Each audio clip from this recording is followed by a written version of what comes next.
তথ্যের স্বাধীনতা, অনেক সময় আমরা জানতেই পারি না যে এখানে কি হচ্ছে, একটা নাগরিক তার সুবিধাগুলো জানতে পারে না।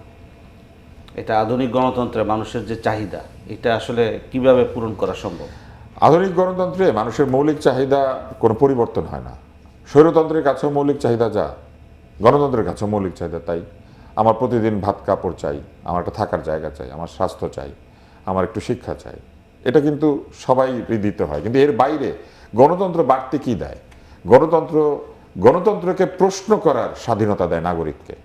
নেতাকে আপনি প্রশ্ন করতে পারবেন, ক্ষমতাকে প্রশ্ন করতে পারবেন, বিচারকে প্রশ্ন করতে পারবেন, এবং এই প্রশ্নের কারণে দুর্নীতিবাজরা দুর্নীতি করতে পারে না অথবা কম দুর্নীতি করে।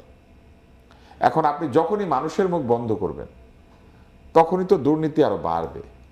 কেননা দুর্নীতি কি চায়? আমি দুর্নীতি করব, কেউ কোনো কথা বলবে না। আর কথা বলা মানেই হচ্ছে, হুইসেল ব্লোয়িং হওয়া মানেই হচ্ছে আপনার দুর্নীতির ক্ষতি হওয়া।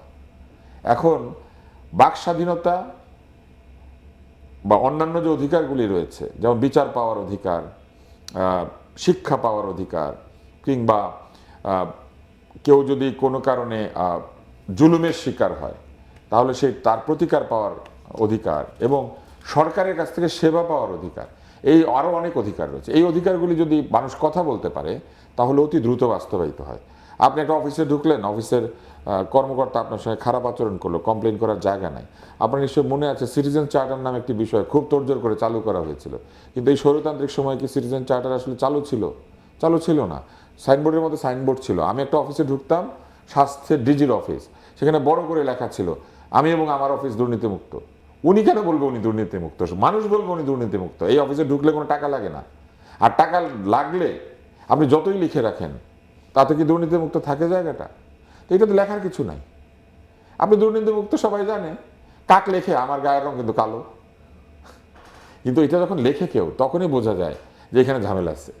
তো সেই রকম যত বেশি প্রশ্ন করার স্বাধীনতা, যত বেশি কথা বলার স্বাধীনতা, যত বেশি সমালোচনার স্বাধীনতা, ততই দুর্নীতি কমে আসে, একটা চেক অ্যান্ড ব্যালেন্স হয়, এবং ক্ষমতাবান তখন মনে করে যে আমার ক্ষমতা তার চেয়ে বেশি, কিন্তু সে আমাকে প্রশ্ন করার অধিকার রাখে এবং সে আমাকে 100 প্রশ্ন করতে পারবে এবং তার উত্তর দিতে হবে।